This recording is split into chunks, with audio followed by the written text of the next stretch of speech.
Alors, on est venu à la rencontre de Noir et Fier. On voit vos t-shirts partout, il y a beaucoup d'engouement par rapport à votre logo, votre t-shirt Noir et Fier. Maintenant, on voit beaucoup sur les réseaux sociaux, notamment par Nofi, donc le média.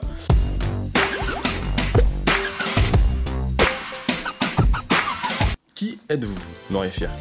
Alors, Noir et Fier, bon, c'est une partie de l'équipe. Donc, Clartoni, Ousmane, moi-même, Christian. Noir et Fier, c'est la marque engagée, c'est le média, promouvoir l'excellence noire, c'est l'action d'abord. D'où vous est venue l'idée justement de Noir et Fier, à la base? À la base, Noir et Fier, ça vient d'abord du cœur, parce que c'est des choses qui viennent naturellement, c'est pas des choses qui... je veux dire, c'est comme on a dit, hein, comme on présente, c'est une marque engagée, donc ça vient de l'engagement, de ce qu'on avait à dire, ce qu'on avait un peu dans les tripes. On l'a mis sur un t-shirt, on les a vendus assez rapidement. C'était quand ça? C'était en 2004, quartier des Honnêtes, à Évry, capitale de Noir et Fier. Donc aujourd'hui, on dit Noir et Fier, c'est justement remettre les gens autour d'une même bannière, et ça se passe très bien. Hein. Je veux dire, sur la page Noir et Fier, regardez, on parle aussi bien des Guadeloupéens que des Antillais, Martiniquais, Haïti, Congo, Mali, Sénégal, tout le monde est à droite de citer chez Noir et Fier, justement, et on ne fait pas de différence, parce que c'est déjà assez compliqué comme ça. Donc soyons déjà noirs ensemble.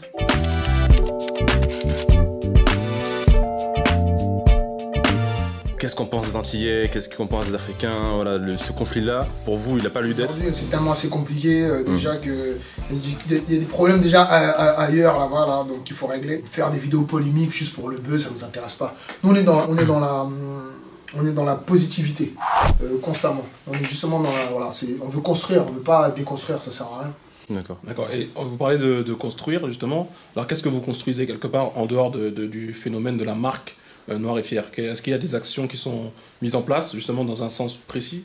Donc, Noir et Fier, Nofi, maintenant, c'est un certain nombre de personnes, c'est des salariés. On a commencé dans la rue, on était 2, 3, 4, 5, mais ça s'est fait de manière désintéressée. Et puis maintenant, 10 ans plus tard, on est dans les bureaux de Noir et Fier, il y a des salariés qui travaillent, on paye des salaires. Voilà, donc déjà, sur le plan économique, concrètement, c'est de la construction. Voilà, chez Noir et Fier, il y a des Angolais, il y a des Antillais, il y a des Congolais, il y a des Camerounais, il y a des Béninois. Donc voilà, donc on est vraiment dans la construction à ce niveau-là, sur le plan économique. Et après, c'est sur le plan aussi idéologique, sur la conscientisation qu'on construit aussi. Parce que les gens grandissent avec Noir et Fier. Des fois, on reçoit des messages, c'est des gens, ils avaient, je sais pas, quand ils ont connu, ils avaient une quinzaine d'années, maintenant ils ont 25 ans, ils se sont construits à travers Noir et Fier, cette idée de ce que c'était Noir et Fier, je veux dire, la personnalité, se construire avec quelque chose de fort, une identité forte. Parce que c'est une question identitaire aussi. C'est ces questions-là qu'on essaie de soulever à travers le concept, la marque et maintenant le média. Pourquoi, si nous sommes fiers d'être noirs, pourquoi on devrait justement le marquer, le crier au effort dans une marque? Quelle est la réponse que tu donnerais par rapport à ça? Essayons de faire avancer les choses de manière positive. Ok, pourquoi? Mais voyons justement qu'est-ce qu'on a réussi à faire grâce à ce t-shirt-là. Aujourd'hui, le Facebook Noir et Fier, c'est un peu plus de 800 000 personnes. C'est beaucoup plus que certaines marques qui ont pignon sur rue ou autres et tout. On va atteindre les 1 million dans quelques semaines. Donc voilà, donc, pourquoi Noir et Fier? Il y a des tas de réponses qu'on peut donner à ça. Mais je pense que chaque réponse est ne serait-ce qu'individuelle, parce que Noir et Fier ne nous appartient pas. Noir et Fier, c'est le mot noir, on l'a pas inventé, le mot fier, on l'a pas inventé. Vous voyez, sur Facebook Noir et Fier, on met peu en avant nos t-shirts, parce que pourtant c'est notre marque, on a un Facebook de 200 000 personnes, on peut dire ah ouais, on va mettre à fond le marketing, Noir et Fier. Non, c'est l'esprit qu'on essaie de transmettre. Voilà, récemment avec l'affaire BET. Oui, justement, BET, qu'est-ce que vous en pensez de BET?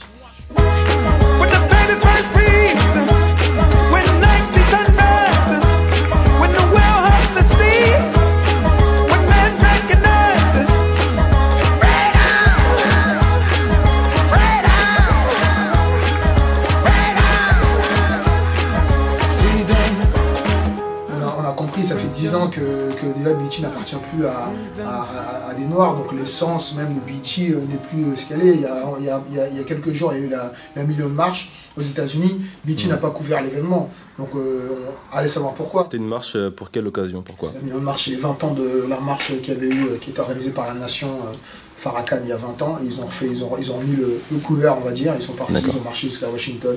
Il y avait 2 millions de personnes. Et BET n'était pas là? Ils n'ont pas couvert l'événement. D'accord. Voilà. Ils n'ont pas couvert l'événement, et le truc c'est quoi? C'est que justement, aujourd'hui on sait ce que représente BET, mais il faut quand même être dans cette démarche de se faire respecter. C'est pas parce que c'est pas forcément des noirs aux commandes. À partir du moment que tu parles de la culture qui nous est propre, il faut bien le faire. Sinon, il faut pas le faire. C'est tout. Que vous aviez un peu couvert justement cet événement sur les réseaux sociaux. Ouais. Et puis, bizarrement, il y a eu un engouement, il y a eu vraiment une solidarité de la communauté noire pour ça, pour un peu dénoncer BET. Vous pensez que vous êtes pour quelque chose? On espère pouvoir y contribuer. Après, être pour quelque chose, ça c'est l'avenir qui le dira. Mais on sait qu'on a une influence. On va pas dire que c'est bon. Voilà, on va pas faire les faux modestes ici. C'est qu'on sait qu'on a une influence et on s'en sert, mais de manière positive et active. C'est tout. Maintenant, mais si on veut faire partie de Noir et Fier, comment on fait? Quelle est la démarche à suivre? Qu'est-ce qu'il faut faire? et faire partie de Noir et Fier, c'est pas un parti politique. Hein. Oui. Faut arrêter ça là.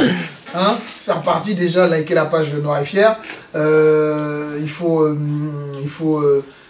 être Noir et Fier, c'est déjà dans l'esprit, quoi, dans la tête. Donc à partir de là, vous faites partie. À partir du moment que vous êtes en adéquation et vous reconnaissez, il ne s'agit pas besoin d'acheter le t-shirt, de prendre la casquette, et puis voilà, allez hop. Non. Parce qu'il y en a, ils ont la casquette t-shirt, et peut-être que derrière, c'est vide.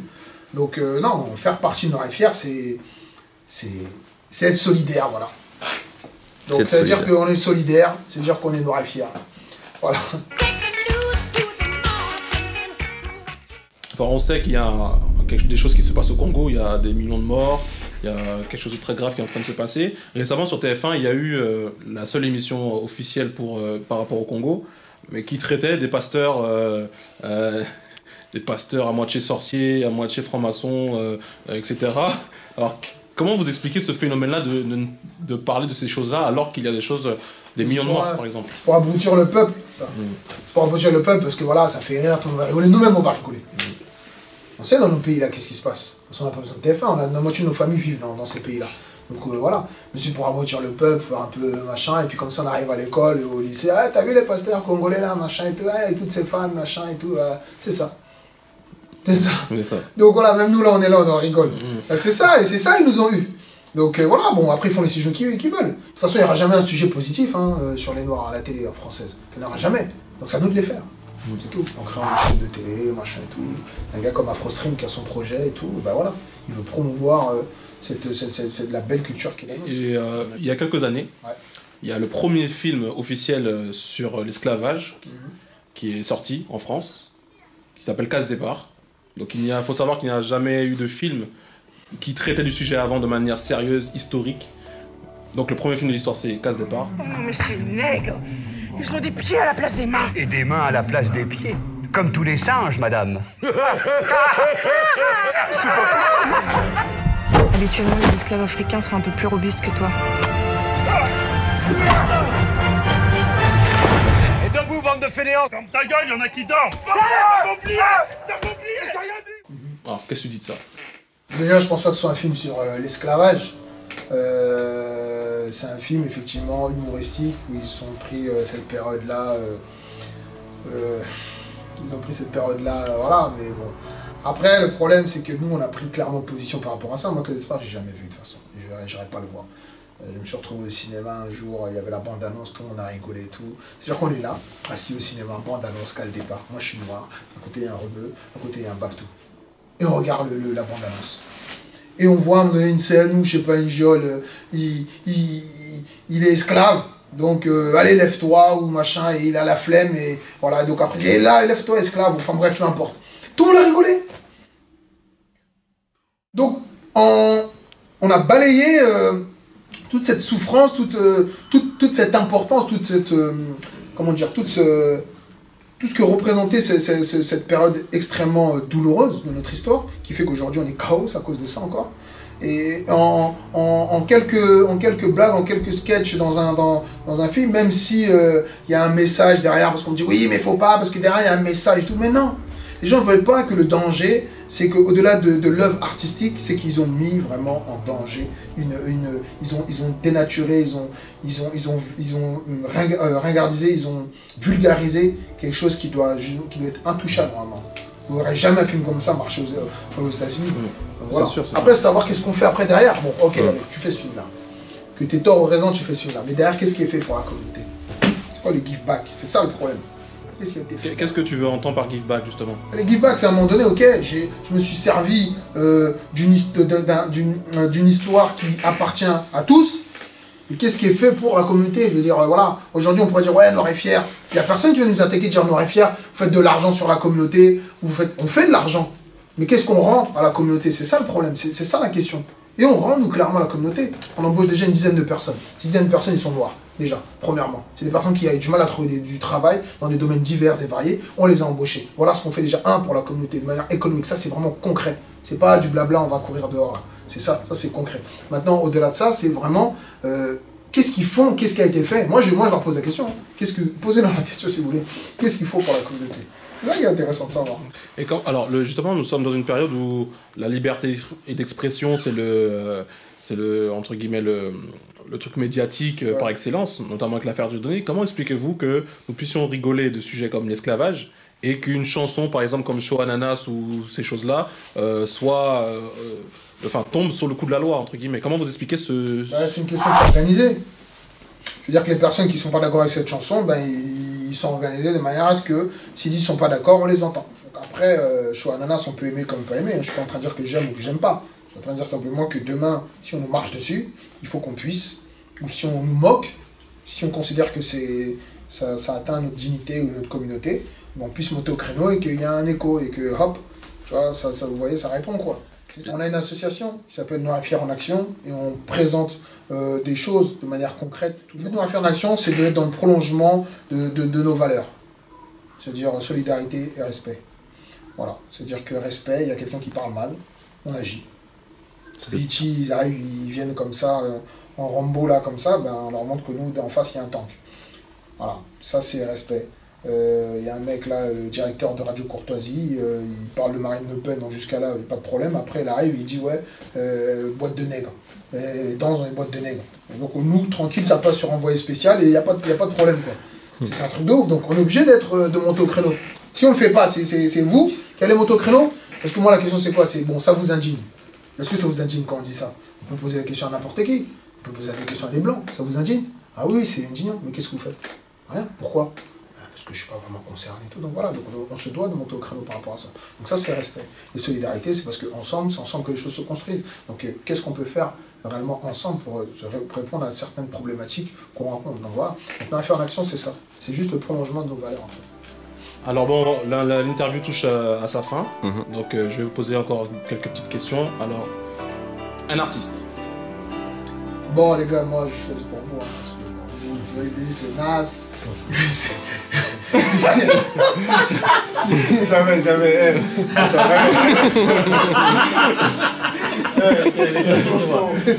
Oh, bah tranquille. Lui c'est Doug Saga, les gars. Doug Saga. Et Tupac, normal, Tupac Shakur. Voilà. Tupac Shakur, le vrai Tupac. Ouais, il n'y a pas le faux, d'accord. Ouais. Ah, il y a un sosie qui a la même tête. Hein. Il joue dans le film. Ah ouais, le film, c'est escroquerie ce film. Ah, bon, attends. Juste poursuis. Qu'est-ce que tu as pensé de NWA? Moi, je reste. Il y a deux trucs. Hein. Il y a le symbole. Symboliquement, c'est bien. Un film comme ça. Voilà. Et que ça rentre dans les salles et tout, parisiennes, françaises, partout. Mais faut pas trop mentir, quoi. Des fois, quoi. Dr. Dre, il a trop mis des choses dedans, c'est pas vrai. Chronologiquement, il y a des erreurs. Et puis, ils ont voulu mettre trop quelque chose de. Ils ont aussi retranscrit le climat à l'époque. Mais je trouve que c'était pas sur toute cette période-là. Et pour dire, voilà. Je trouve qu'ils ont trop voulu ajouter une connotation sociale vraiment forte et que ça a eu un impact, machin et tout, alors que voilà, que ce soit les écouteurs Big by Dre, bon voilà, c'est Jimmy Iovine qui lui a apporté le business. C'est pas... C'est surtout de l'opportunité pour certains personnages qui a fait qu'aujourd'hui ils sont là. D'ailleurs les vrais talents, ils sont pas là. Ils sont morts ou soit... Voilà. Ice Cube par contre j'ai bien aimé la partie Ice Cube. Mais Dr. Dre je trouve que c'était un peu... Ça sonne faux Dr. Dre. Voilà. Et Suge Knight, bon dans tout ce qu'il est, c'est Suge Knight quoi. Ah par contre on voit du vrai, hein. C'est incroyable. C'est flippé. Mais voilà, mais Tupac, déjà à cette époque là il était même pas encore chez les fronts. C'était un peu faux quoi. Ben, pour nos chers auditeurs, est-ce que vous avez le mot de la fin?